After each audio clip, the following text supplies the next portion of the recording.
প্রিয় দর্শক মণ্ডলী, ধনিজ রেসিপিতে আপনাদের সকলকে স্বাগত জানাচ্ছি। আশা করি আপনারা সবাই ভীষণ ভালো আছেন। আজ আপনাদের সঙ্গে এমন একটি পিঠে রেসিপি শেয়ার করতে যাচ্ছি যেটি আপনি যদি একবার করে খান তাহলে আশা করি আপনি বারবার খেতে চাইবেন। আর এটি তৈরি করাও খুবই সহজ। তো এই রেসিপিটি দেখতে অনেকটা লুচির মতন হলেও আসলে এটি একটি পিঠে রেসিপি। এটা আপনাদের সকলের পরিচিত আরশে পিঠে। তাহলে চলুন বন্ধুরা, শুরু করি আজকের এই রেসিপিটি। এই রেসিপিটি তৈরি করার জন্য নিয়ে নিতে হবে প্রথমে 1 কাপ সুজি। আর এই 1 কাপ সুজির মধ্যে দিয়ে দিতে হবে হালকা কুসুম গরম জল। আর সুজিটা আগে থেকে ভিজিয়ে নিতে হবে, কারণ শুকনো সুজি ব্যবহার করলে কিন্তু এটা লাম্পস বা দলা পাকিয়ে যেতে পারে।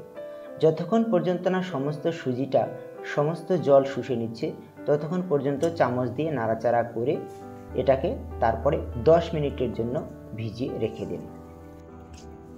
1.5 কাপ আতপ চাল 5 থেকে 6 ঘন্টা জলে ভিজিয়ে রেখে ব্লেন্ডারে ব্লেন্ড করে নিতে হবে। আপনারা অবশ্য সেদ্ধ চালও এই পিঠা তৈরি করতে ব্যবহার করতে পারেন, তবে কোন চালের কি সুবিধা এবং কি অসুবিধা রয়েছে সেটা আমি একটু পরে আপনাদেরকে বলে দিচ্ছি। এবার ব্লেন্ড করা হয়ে গেলে এটা একটা আলাদা পাত্রে ঢেলে নিতে হবে। এরপর মিশিয়ে দিতে হবে সেই ভিজিয়ে রাখা সুজি। আর দিয়ে দিন 1 চামচ লবণ। লবণটা অবশ্য আপনারা নিজেদের স্বাদ মতন দেবেন। দিয়ে দিন 1 চামচ আদা বাটা এবং অর্ধেক চামচ লঙ্কা বাটা বা লঙ্কা পেস্ট। তবে এই মশলা কিছুটা কম বা বেশি আপনারা ব্যবহার করতে পারেন, তাতে কোনো অসুবিধা হওয়ার কথা নয়। আপনারা নিজেদের পছন্দ মতো মশলাটা ব্যবহার করে নেবেন। এরপর এটা একটা হ্যান্ড হুইস্ক দিয়ে ভালো করে নেড়ে মিক্স করে নিন। হ্যাঁ বন্ধুরা, যে কথা বলছিলাম, আপনি এই পিঠে তৈরি করার জন্য আতপ চাল ব্যবহার করতে পারেন, আবার সেদ্ধ চালও ব্যবহার করতে পারেন। আতপ চালের মধ্যে আপনি যদি গোবিন্দভোগ চালটা ব্যবহার করেন তাহলে একটা সুন্দর সেন্ট পাবেন। আর আতপ চাল ব্যবহার করলে একটু কম সময় ভেজালেই চলে, 5-6 ঘন্টা, কমপক্ষে 4 ঘন্টা ভিজিয়ে রাখলেই চলে। আর আপনি যদি আতপ চাল ব্যবহার করেন তাহলে পিঠেটা একটু গরম গরম খেলে ভালো হয়, কারণ ঠান্ডা হয়ে গেলে এটা একটু শক্ত হয়ে যাওয়ার চান্স থাকে, কিন্তু এটা আবার গরম গরম খেলে একটু মুচমুচে ভাবটা পাবেন। আর আপনি যদি সেদ্ধ চাল ব্যবহার করেন তাহলে এটা আপনাকে বেশি সময় ধরে ভেজাতে হবে, কমপক্ষে 7 থেকে 8 ঘন্টা ভেজাতে হবে, কিন্তু পিঠেটা নরম থাকবে এবং 2-3 দিন আপনি নরমই পিঠা খেতে পারবেন। কাজেই আপনি আপনার পছন্দ মতো চালটা বেছে নিন। এরপরে আপনি হ্যান্ড হুইস্ক রেখে হাত দিয়ে এটা ভালো করে ফেটিয়ে নিন। এখানে একটু আমার মনে হয়েছে ব্যাটারটা একটু ঘন হয়েছে, সেই জন্য আর একটু ঠান্ডা জল আমি এতে মিক্স করে নিলাম।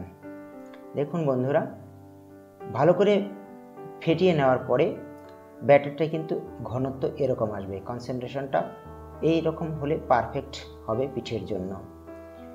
এবার আপনি লো ফ্লেমে তেল গরম করে নিন। মনে রাখবেন বন্ধুরা, হাই ফ্লেমে কিন্তু তেলটা গরম করবেন না, তার কারণ হাই ফ্লেমে তেল গরম করলে পরে পিঠেটা দেওয়ার সাথে সাথে উপরের অংশটা পুড়ে যাবে এবং ভেতরটা কিন্তু কাঁচাই থেকে যাবে। এবার আপনি ব্যাটারটা একটু নেড়ে চেড়ে, প্রথমে এটা আমি টেস্ট করার জন্য খুব অল্প পরিমাণ ব্যাটার দিয়ে দিয়েছি। দেখা যাক পিঠেটা কেমন ফোলে। অনেক সময় দেখা যায় যে প্রথম 2-3টে পিঠা কিন্তু ভালো হয় না, সেক্ষেত্রে আঁচটাকে অ্যাডজাস্ট করে নিতে হয় এবং তার সঙ্গে সঙ্গে ব্যাটারটাকেও জল কম বেশি করে ঘনত্বটা বাড়িয়ে বা কমিয়ে নিতে হয়। কিন্তু এখানে দেখা যাচ্ছে ব্যাটারটা আমার পারফেক্টই হয়েছে। দেখুন বন্ধুরা, প্রথম পিঠেটাই কিন্তু ফুলে কি সুন্দর গোলগাপ্পা হয়ে গেছে। তো এই পিঠেটা সত্যি বন্ধুরা খেতে কিন্তু অসাধারণ টেস্টি হয়। আর আরেকটা কথা আপনাদের বলা হয়নি, সেটা হচ্ছে এই পিঠে কিন্তু আমি মিষ্টি করিনি। যারা মিষ্টি খেতে পছন্দ করেন না বা নোনতা যাদের স্বাদ ভালো লাগে তারা এই পিঠে লবণ দিয়ে শুধু করবেন। আবার মিষ্টি খেতে চাইলে এটা চিনি বা গুঁড়ো ব্যবহার করতে পারেন, তাতেও কোনো সমস্যা হবে না। দেখুন বন্ধুরা, দ্বিতীয় পিঠেটাও কি সুন্দর অটোমেটিক্যালি ফুলে উঠেছে। এই আরশি পিঠেটা আমরা যখন মুর্শিদাবাদে ছিলাম তখন সেখান থেকে আমাদের শেখা হয়েছে এবং খেতে ভালো লেগেছিল বলেই আমি এটা আপনাদের সঙ্গে শেয়ার করছি। বন্ধুরা, আপনারাও করে খেয়ে দেখুন, ভালো আপনাদেরকে অবশ্যই লাগবে।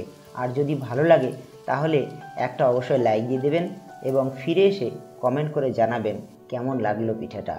আর আপনি যেভাবে আমি বললাম সেইভাবে করে দেখুন, আপনি উইদাউট ফেল পিঠাটা কিন্তু করতে পারবেন। তবে এক্ষেত্রে আঁচ এবং ব্যাটারের ঘনত্বটা কিন্তু পারফেক্ট হলে তবেই পিঠাটা পারফেক্ট হবে।